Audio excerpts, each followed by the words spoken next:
regulated. Bankers agreed to abide by limits on the amount of fictional loan money that could be lent out. The limit would still be a number much larger than the actual value of gold and silver in the vault. Quite often the ratio was 9 fictional dollars to 1 actual dollar in gold. These regulations were enforced by surprise inspections. It was also arranged that, in the event of a run, central banks would support local banks with emergency infusions of gold. Only if there were runs on a lot of banks simultaneously would the banker's credit bubble burst and the system come crashing down.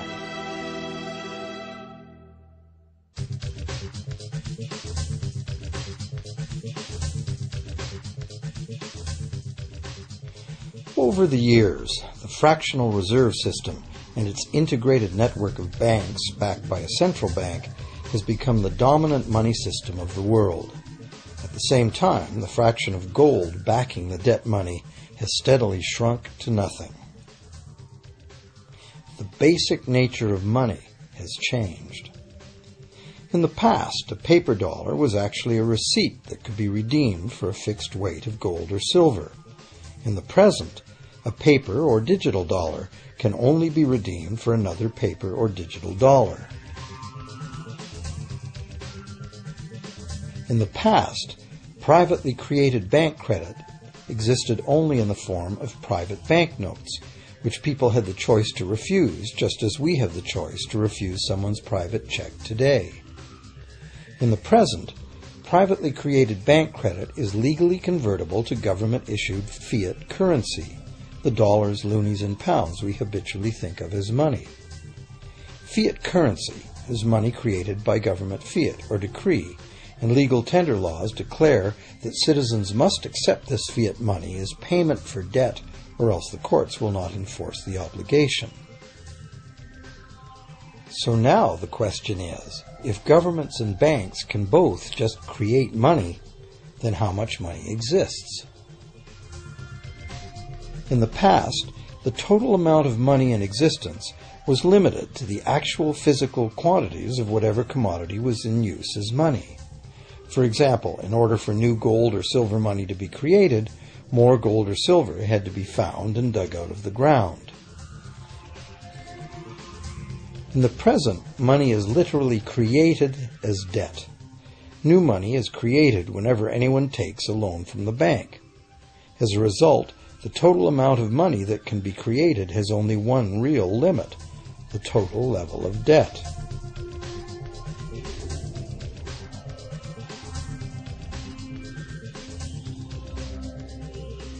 Governments place an additional statutory limit on the creation of new money by enforcing rules known as fractional reserve requirements. Essentially arbitrary, fractional reserve requirements vary from country to country and from time to time. In the past, it was common to require banks to have at least $1 worth of real gold in the vault to back $10 worth of debt money created. Today, reserve requirement ratios no longer apply to the ratio of new money to gold on deposit, but merely to the ratio of new debt money to existing debt money on deposit in the bank. Today, a bank's reserves consist of two things: the amount of government-issued cash or equivalent that the bank has deposited with the central bank, plus the amount of already existing debt money the bank has on deposit. To illustrate this in a simple way, let's imagine that a new bank has just started up and has no depositors yet. However, the bank's investors have made a reserve deposit of $1,111.12 of existing cash money at the central bank. The required reserve ratio is 9-to-1. Step 1. The door is open and the new bank welcomes its first loan customer. He needs $10,000 to buy a car. At the 9-to-1 reserve ratio, the new bank's reserve at the central bank, also known as high-powered money, allows it to legally conjure into existence 9 times that amount, or $10,000, on the basis of the borrower's pledge of debt. This $10,000 is not taken from anywhere. It's brand new money simply typed into the borrower's account as bank credit.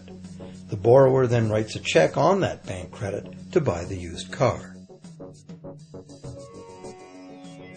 Step 2. The seller then deposits this newly created $10,000 at her bank. Unlike the high-powered government money deposited at the central bank, this newly created credit money cannot be multiplied by the reserve ratio. Instead, it's divided by the reserve ratio.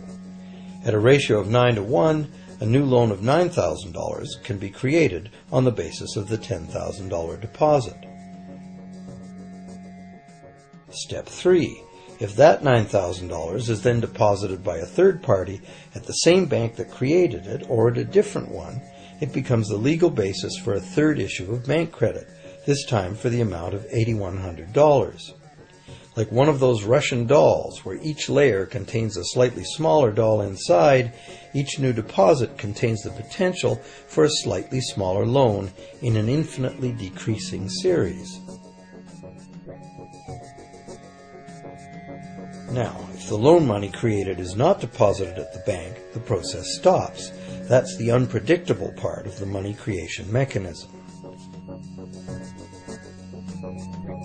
But more likely, at every step, the new money will be deposited at a bank, and the reserve ratio process can repeat itself over and over until almost $100,000 of brand new money has been created within the banking system.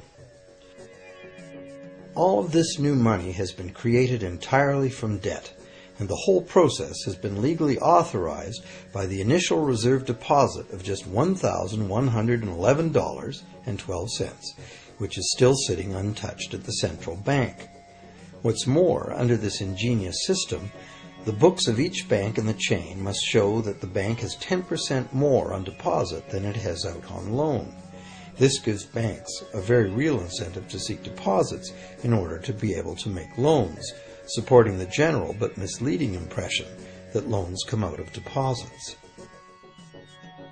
Now, unless all the successive loans are deposited at the same bank, it cannot be said that any one bank got to multiply its initial high-powered money reserve almost 90 times by issuing bank credit out of nothing.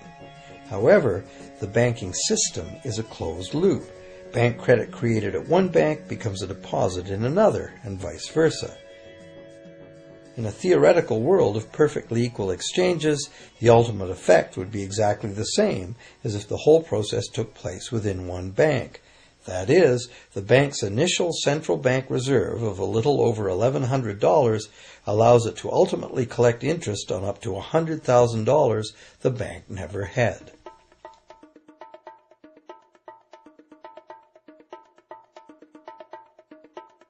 If that sounds ridiculous, try this.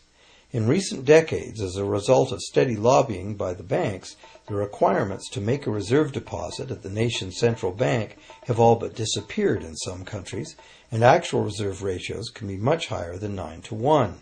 For some types of accounts, 20-to-1 and 30-to-1 ratios are common.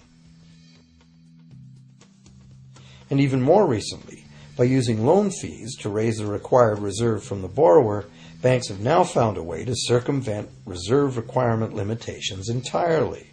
So, while the rules are complex, the common sense reality is actually quite simple. Banks can create as much money as we can borrow.